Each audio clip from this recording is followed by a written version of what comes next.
આ તમામ ખબરોની વચ્ચે 25 ધારાસભ્યોને ફોન આવી ચૂક્યા છે. વધુ એક ધારાસભ્યને નામ ઝી 24 કલેક્ટર સ્ક્રીન પર 25માંથી 6 વર્તમાન મંત્રીઓને ફોન આવ્યા છે, જેમાં સ્વરૂપજી ઠાકોર, જયરામ ગામિત, કમલેશ પટેલ, મનીષા વકીલ, ત્રિકમ છાંગા, 3 મહિલા. તમામ શપથ લેનાર મંત્રીઓ સીએમ હાઉસ પહોંચ્યા છે. હાલમાં જે જાણકારી આવી રહી છે, સીએમ હાઉસ પહોંચ્યા છે. 25 ધારાસભ્યોને શપથ માટે ફોન આવ્યા છે, જેમાં રીવાબા જાડેજા, દર્શનાબેન વાઘેલા અને મનીષા વકીલા 3. આપ જોઈ રહ્યા છો 25માંથી 6 વર્તમાન મંત્રીઓને ફોન આવ્યા છે ને હલચલ આપ જોઈ રહ્યા છો. વાઘ પારસને ત્યાં આપણે ત્યાં હલચલ છે. તમામ જે કોલ આવ્યા છે તમામે તમામ સીએમ હાઉસ પહોંચ્યા છે. આપણી સાથે જોવા જઈએ તો સીધી રીતે પાયલબેન છે. પાયલબેન, આ જે મંત્રીમંડળ બન્યું છે એને કેવી રીતે તમે માનો છો, કેવી રીતે જોવો છો? મને સૌપ્રથમ તો હું ભારતીય જનતા પાર્ટીના ડિસિઝનને બિરદાવું છું. ખૂબ જ સારું ડિસિઝન લેવામાં આવ્યું છે અને જેટલા બી લોકોને પ્રતિનિધિત્વ કરવાનો મોકો મળ્યો છે બધાને ખૂબ દિલથી હૃદયપૂર્વક અભિનંદન પાઠવું છું. ધન્યવાદ. બેન, રેવા જાડેજા પણ આવ્યા છે, અમદાવાદના પ્રતિનિધિ, અને મનીષાબેન વકીલ પણ આવ્યા છે. તમારું પણ એક નામ ચર્ચામાં હતું આમાં.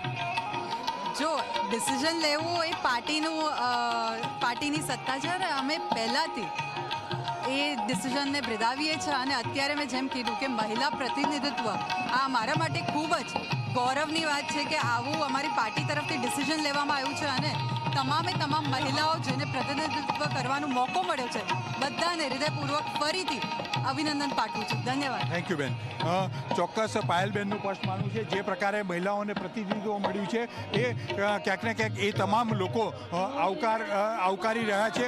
એ પ્રકારના સીધી રીતે કહી શકાય એ પ્રકારના દ્રશ્યો છે. અહીંયા પણ જોવા જાવ તો જે પ્રકારે દ્રશ્યો દેખી શકાય છે જનક એ દ્રશ્યો સ્પષ્ટ બતાવે છે કે જે પ્રકારે એક ઉત્સાહ છે એ નવા મંત્રીમંડળના શપથવિધિ કાર્યક્રમમાં હાજરી આપવાનો ઉત્સાહ દેખીતો બની રહ્યો છે.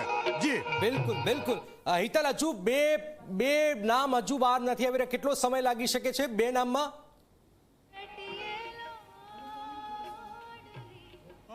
ચોક્કસ અહીંયા તમામ તૈયારીઓ થઈ ચૂકી છે. મહેમાનો પણ આવવાની શરૂઆત થઈ ચૂકી છે અને અત્યારે જે પ્રકારનો સમય થયો છે એટલે ક્યાંક ને ક્યાંક જોવા જઈએ તો હજુ પણ 2 કલાકની આસપાસનો સમય થઈ શકે.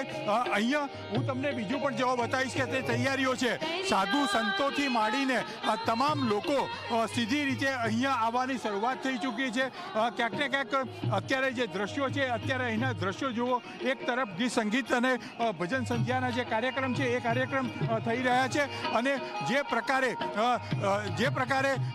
એ છે અને એ પ્રકારે અહીંયા સાધુ સંતો પણ આવવાની શરૂઆત થઈ ચૂકી છે અને સાધુ સંતો સહિત તમામ લોકો એવા છે કે જે અહીંયા આવવાની શરૂઆત થઈ ચૂકી છે. એમાંથી સાધુ સંતોમાં હાજરીમાં સીધી રીતે 2 એવા ધારાસભ્ય પણ સીધી રીતે છે.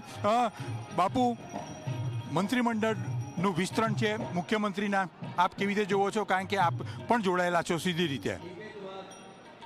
માન્ય મુખ્યમંત્રીજી અને અમારા કેન્દ્રીય નેતૃત્વ દ્વારા જે પણ આજે આ પ્રક્રિયાઓ થઈ રહી છે, નવું મંત્રીમંડળ પોતાના નવા સંકલ્પો સાથે જે શપથ ગ્રહણ છે એમાં અમે સંતો તરીકે તો ભગવાનને પ્રાર્થના કરીએ કે વધારે શક્તિ સાથે, વધારે કુને અને સૌની એકતા સાથે બધા સારી રીતે સફળ થાય અને એ જ પ્રયાસ છે. એટલે આ પ્રસંગે તો અમારા હૃદયપૂર્વકની શુભ ભાવના સાથે ખૂબ ખૂબ શુભેચ્છાઓ પાઠવીએ છીએ. આવનારું નવું મંત્રીમંડળ છે એ રાજ્યની અને જનતાની સેવા કરવામાં સર્વથા સફળ રહે એવી ઈશ્વરને પ્રાર્થના છે.